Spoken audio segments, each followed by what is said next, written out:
Hello, hello, everyone. This is Suzanne Knappe-Nicole with Police Science Doctor, or from Police Science Doctor with Police Science Snippets, which is something I present for you every single week. Police Science Doctor tries to be a bridge between police science, police research, all these publications, and all the good scientific work that's going on, and the actual practitioners that need that information. So, one of those ways in which I try to do this is I go through lots of journal articles on research findings that have been published in criminology, police science, investigative psychology, forensic psychology, law enforcement, military, all that kind of stuff. And I try to find 3 snippets or 3 nuggets that I think might be useful to you, that are not extremely abstract or very specific. And then I email them to everyone on the Police Science Doctor email list, which you get into your inbox every Tuesday. If you sign up for it, it's completely free. And it takes you to the link to the original research. And I also come onto the social media channels and talk about these snippets here. And if there's anything I can add in terms of context or my experience, then I will do that as well. So there might not be something for you every week because there are very many topics that I try to cover. I also very much appreciate it if somebody sends me some research that they think might be useful to have featured on these police science snippets. And that's exactly what Tom Andrews did from Derbyshire University here in the UK. He did some research himself, so you can either send in your research that has been published, or you can just forward me any articles or links to articles that you think could be useful for this segment. So what Tom Andrews sent was about a study about the impact of police uniform. So research has found that a well-fitted uniform will make the wearer not only perform better as a police officer, but also increase their sense of professionalism and thereby increasing public trust and confidence in policing. Now, some of you, if you haven't been in uniform, you might think that's quite a trivial issue. You know, what does it matter what the uniform is like, how it fits?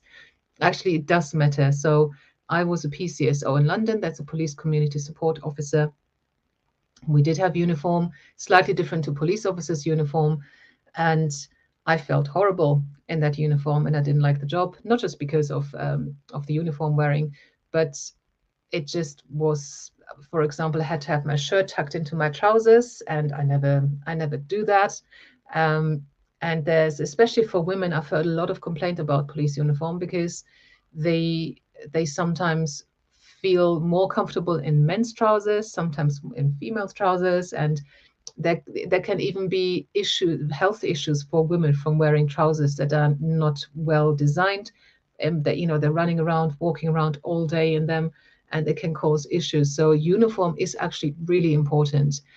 It affects how you present yourself, and how you present yourself affects how the public respond to you. So once you start going down that rabbit hole, you actually see there's a lot of sense to it. So it's quite interesting that this research has come to these findings. And thanks very much, Tom, for sending that in, as I've said.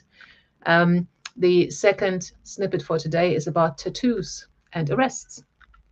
Having a permanent tattoo is associated with an increased risk of being arrested, convicted, and incarcerated, even after controlling for all the effects. So it's not down to any of the following.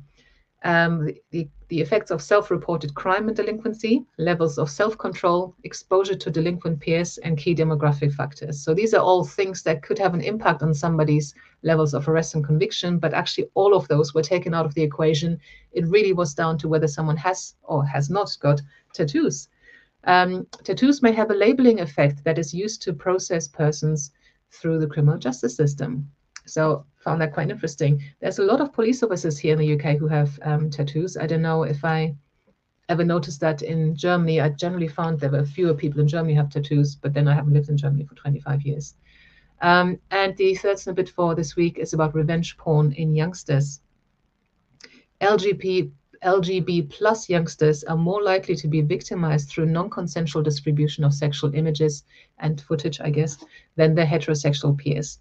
Being the target of non-consensual dissemination of sexual images is positively associated with depression. So here's a target demographic that are particularly vulnerable to this phenomenon. So these are the snippets for today. Let's see if anyone can guess what this is. It's a pin the tail on the platypus game. So yeah, That's that. Actually, you didn't have to guess. I told you, didn't I? I messed it up a little bit. Never mind. I hope there was something in these snippets for you. If not, there might be something next week. And if you're a subscriber to the email list, just Google Police Science, enter your details into the form that pops up when you go to Police Science Doctor, and you get access to the read page. All the snippets are there. You can download them. You'll probably find something that is relevant to your job. And if not, tune in again next week, and I'll see you then. Bye-bye. Thank you for watching. I hope you found this content useful. You can get access to each episode's transcript with key learning points, timestamps, and references if you get yourself onto my mailing list. Just go to the main website on policesciencedoctor.com, and on the bottom of each page you will find a sign-up form for notifications of new content. Just enter your first name, your preferred email address, and the type of organization you work for. You will not get any spam. This is just for me to let you know about new content and for you to get access to all the transcripts.